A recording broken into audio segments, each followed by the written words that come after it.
Tyler after. The air that July Thursday was heavy and hot, despite such an overcast, unforgiving sky.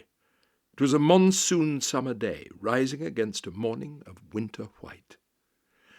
Tyler sat on the edge of the table in the security control room staff area in a T-shirt and boxer shorts, staring at his security guard uniform hanging on the door in front of him. His reluctance to get dressed into it wasn't down to the sticky, oppressive heat. In the months since Luke's death, the uniform itself was becoming more and more difficult to wear. The heavy, cumbersome weight, like a suit of iron or sodden clothes you've had on in a swimming pool. Not to mention the itch and scratch of it rubbing against his skin. No matter how many times he washed it, it felt infested, alive with biting fleas. In the months since Luke's death. Those words and the thought of it still felt insane, illusory, imagined, too absurd to be real, even inside his own mind. Strangers, invaders in this life of his, now so brutally reshaped. He had witnessed it. He had seen Luke's head burst as violently as an exploding sun, felt his brains in his hands, slippery wet and washed out, grey, like sea-smoothed pebbles. He had buried him. The papers had reported it, loosely, briefly. Former soldier and war hero murdered by child migrant. The country had gasped, then yawned. Death gets our attention, but not our long-term regret. The forgetful world hurries on. His friends had offered him beers, nights out, weekends away. He wanted none of it. All he wanted was a listening, understanding ear. The company had offered him time off, and counselling, as well as plastic surgery for the 4-inch scar that ran along his hairline. There was something obscene and ugly about that. That he should take professional help from the organisation he blamed for his brother's murder, almost as much as he blamed the 12-year-old who'd fired the bullet that had slain him. He wanted neither them, nor his friends, nor anyone else to persuade him out of his grief. It was all he had left of Luke.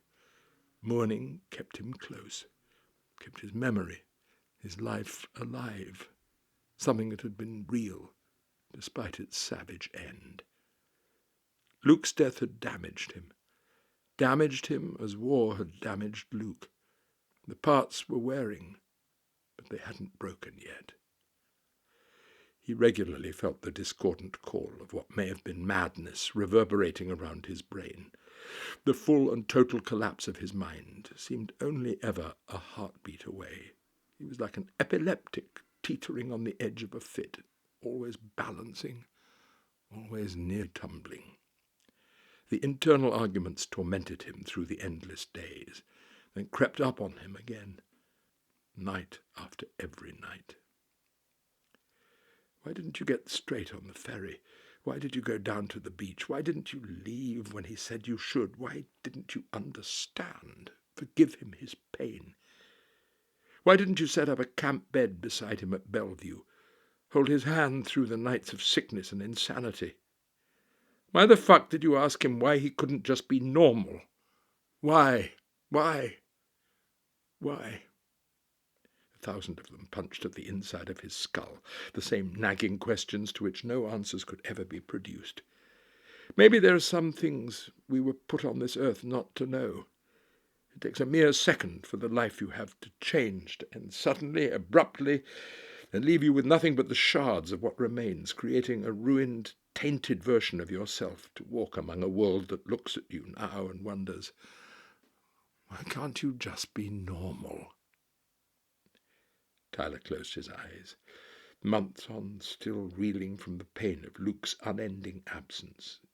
His grief, savage in its persistence, like a biting dog with its jaws locked and teeth sunk into your flesh, was felt over everything. The force of it was as strong as the moon's pull on the tides, as inexplicable and pitiful as the pain of war's limbless, maimed, whose nerves still yank and pulse as they search for missing legs and arms, and send the agony of what could not be found back to the brain. So Tyler's every nerve and sinew searched hopelessly for a missing brother, and returned only the unyielding pain of what was missing, what was lost. He knew that he could no longer reach him, not even the smell of him on his bedroom sheets. No ferry could be taken, no stretch of water could be crossed, no battle, however brutal, however bloody, could be fought and endured in order that he might get the chance to bring his brother back home. As the months went on, he feared even the memory of his face might vanish, pass into nothingness, become lost somewhere at sea. But all that was lost was already out at sea, lost with the other things, the parts of Tyler himself that were decomposed and drifted away, floating along the tide with Luke's blood and leaving him brotherless, alone, a veteran, savaged by war, shell-shocked and ruined, an amputee. Tyler opened his eyes again and looked once more at the uniform he was to wear, perhaps for the rest of his life, the same uniform Howie had once worn, as had Luke.